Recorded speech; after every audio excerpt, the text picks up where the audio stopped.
everybody, welcome back to our channel.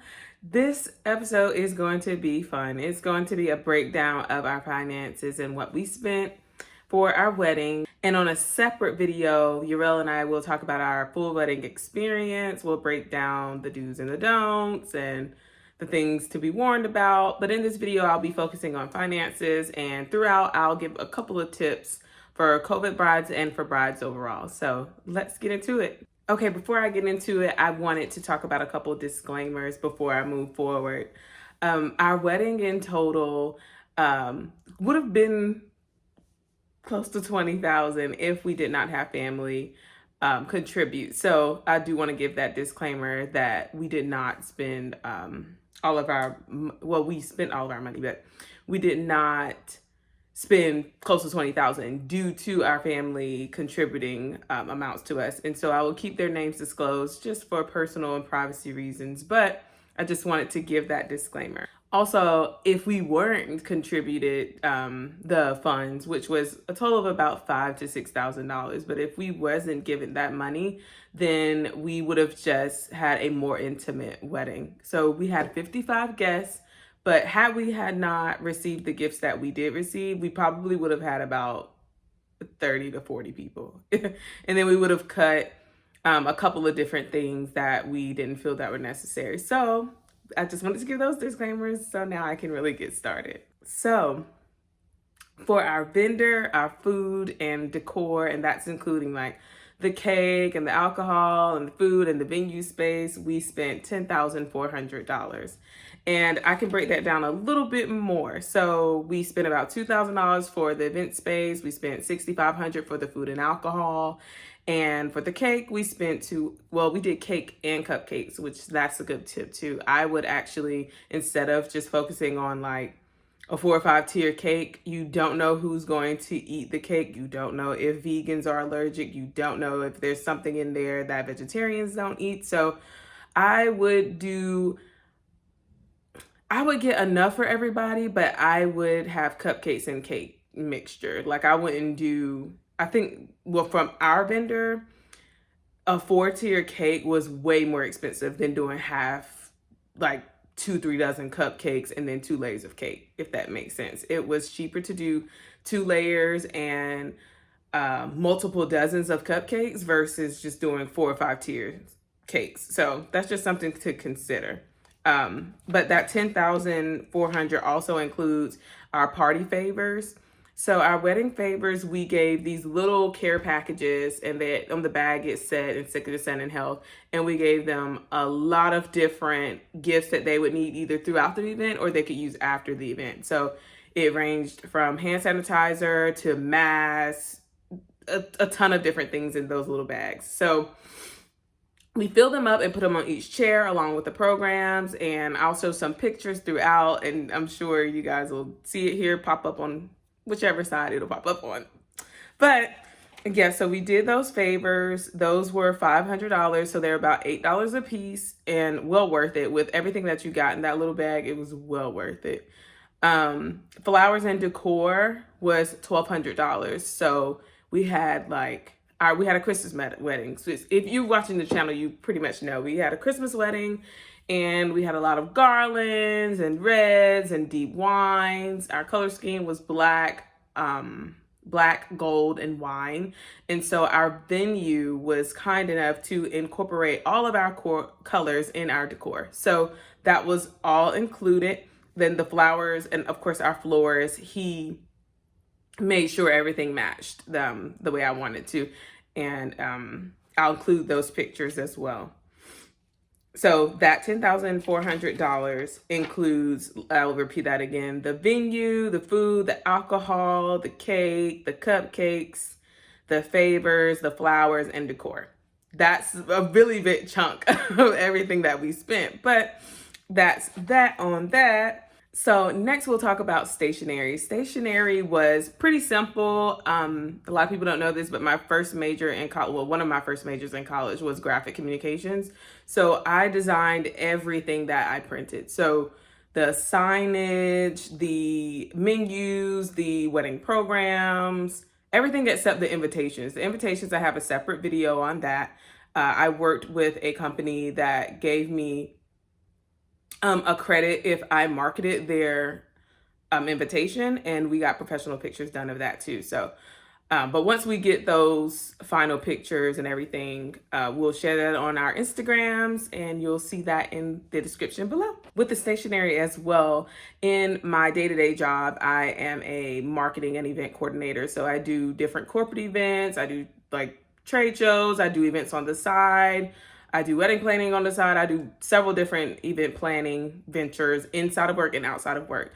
And I have a full portfolio of vendors that I use for flowers and stationery and things like that. So as far as my stationery goes, I designed everything, but I got it all printed with a discount with one of the vendors that I use and I found for my company. So that's why everything costs only $500. So I ordered an average of 70 to 75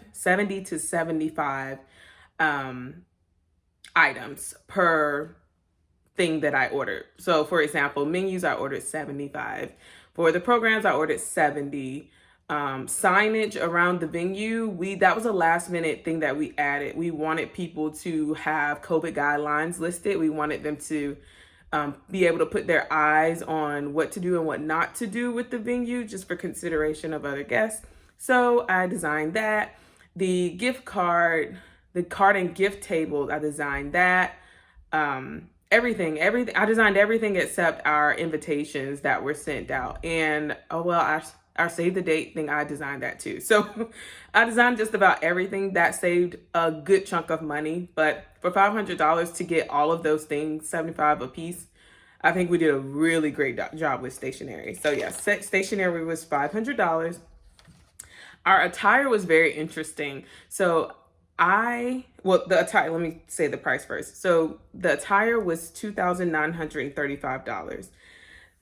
Rell's attire was here from Atlanta, Connoisseur Paris. And Connoisseur Paris he had a custom tux, a very detailed tux, altered specifically to his size. He had the velvet tie, he had the velvet shoes. His attire in total was about $700. He really was adamant on detail and textures, and he was very particular in what he wanted. So he spent a good amount on his tux and his outfit. Me specifically, I actually had two dresses, and I got them both under $1,000. And I got that deal because I shopped during Black Friday, and Black Friday had great choices. Granted, I'm pretty sure these two dresses weren't like the big fashionable in-season dresses, but I wasn't a traditional bride or the average bride. I didn't really care about how much my dress was. I was more so wanting it to feel and match the aura of the event. I'm big on detail and themes and overall experience. So I didn't want a lace beach dress when our venue was like a country club. I wanted something a little bit more formal, sleek, simple, elegant, and that's what I got. And I'll put the pictures on the screen and you guys can see those two dresses. So I got those two dresses under $1,000. The alterations for both was actually $500. And I'm including that with the attire breakdown, the $2,900 that I just mentioned. I purchased 3 pair of shoes for the wedding day. It sounds so dramatic, but trust me, they came in handy. So I wore my heels. My heels were Badgley Mischka. I don't know if I'm saying that correctly, but my heels are Badgley Mischka, as well as my wedges. So they were designed exactly the same. They had already been designed. They probably were from like fall of whatever season. I don't know if they were in season or not. I didn't really care about that. But I got heels, wedges, and flats because I wanted to make sure my arch was comfortable. I have a deep arch in my foot, so I wanted to make sure my arch was comfortable throughout the night. So I wore my heels during the ceremony. I wore my wedges during, like, right after the ceremony.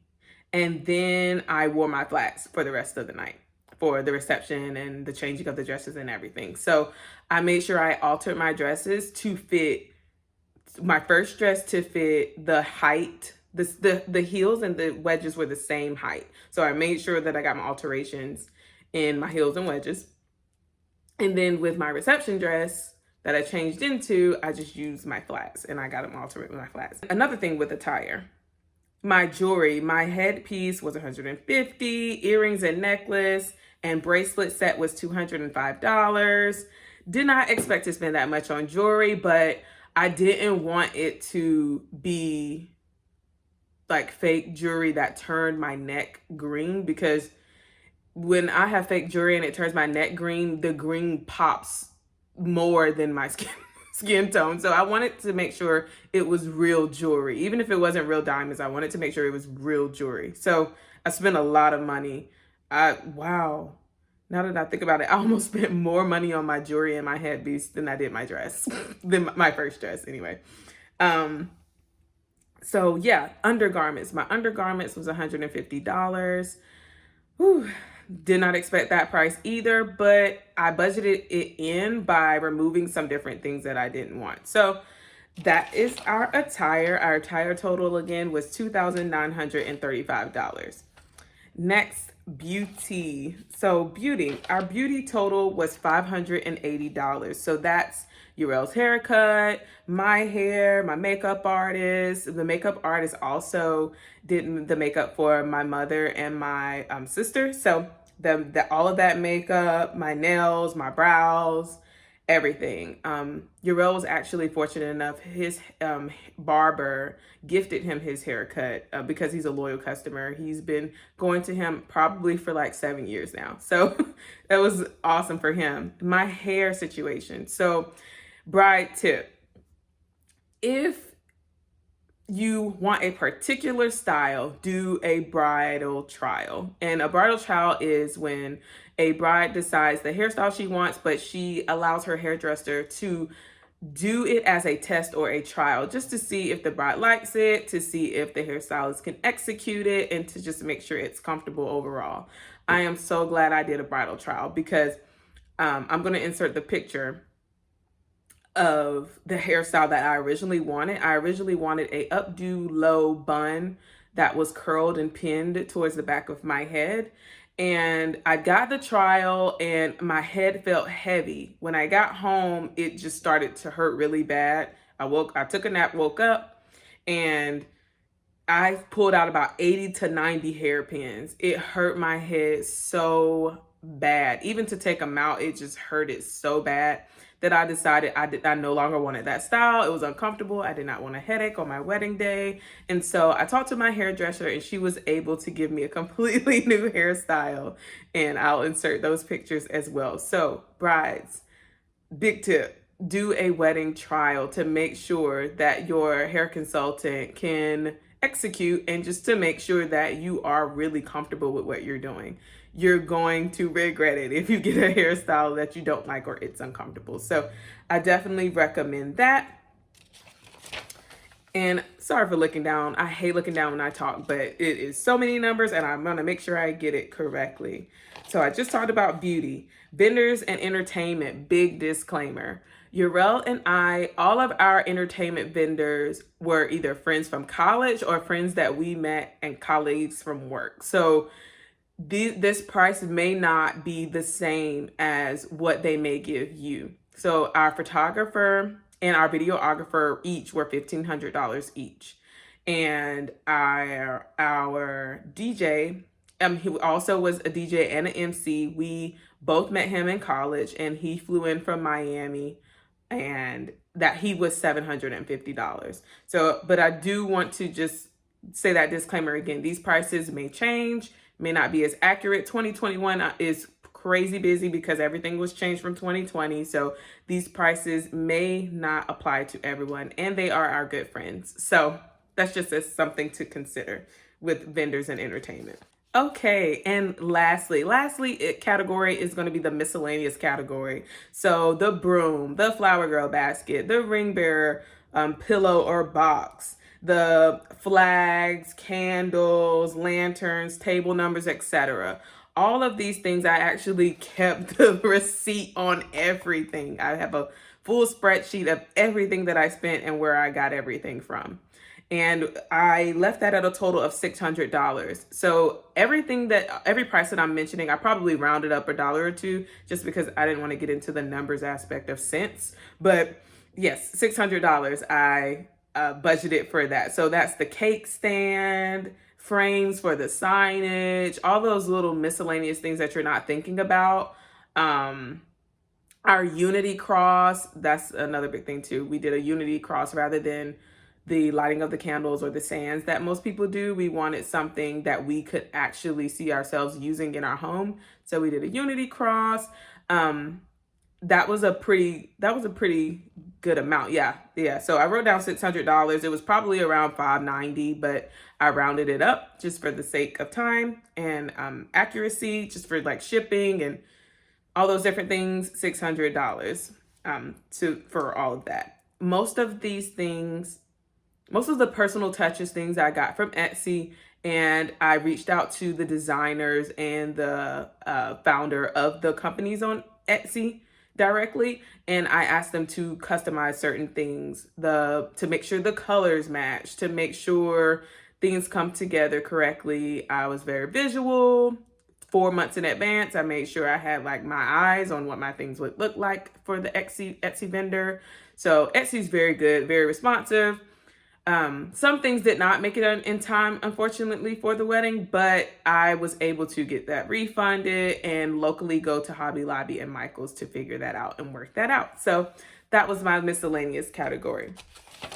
So I'm going to go through all the numbers again and add up the pricing. So vendors, food, and decor, $10,400. Stationery, $500. Attire, $2,935. Beauty category, $580. Vendors and entertainment, $3,750. And then the miscellaneous category was $785. Oh, wow. I just realized I made an error. I made an error and said that it was $600. When actually it was $785. So I stand corrected, $785 rather than the $600 that I had listed on my other page. The total for the miscellaneous category, which makes sense now that I think about it. Yeah, $785. So the grand total of all of this was $18,950. Now, our family and friends gifted us $5,000. So in total, Rell and I, bride and groom specifically, we spent $13,950. So, that was a lot of numbers.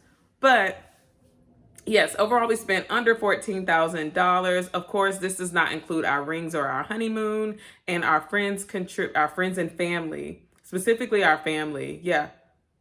Our family specifically contributed $5,000, which made our grand total $13,950. So that is what we spent. It was a lot of money, but we actually are grateful that we kept our receipts, that we made sure we were on budget. The $5,000 that my family and Rell's family gifted, we took those into consideration before our wedding, and we received those amounts before our wedding. So we used that $5,000 towards our photography, videography, my dresses, my hair and makeup, things of that nature. So we utilized that $5,000 for that. So this was a pretty hefty wedding. But again, if we were not gifted that $5,000, we would have just trimmed down our head count, and we would have found ways to remove that and offset that pricing to make sure we did not spend over $14,000. So we were really strict on budget. We were getting a house this year. We're trying to get a house this year. We plan to get a house this year. So that's a big step for us. So we wanted to make sure that we stay in budget. So either way, whether our family gifted us that $5,000 or not, we would have found a way to stick within $14,000. And a good thing to consider is if your head count goes down, all your stationery head counts go down, your favors head counts go down. So if we had 30 guests rather than 55, that would have been 25 people that we would have taken off that from everything that we had, the cake, stationery, and everything. So everything would have offset. We would have made sure we stuck in that $14,000 budget.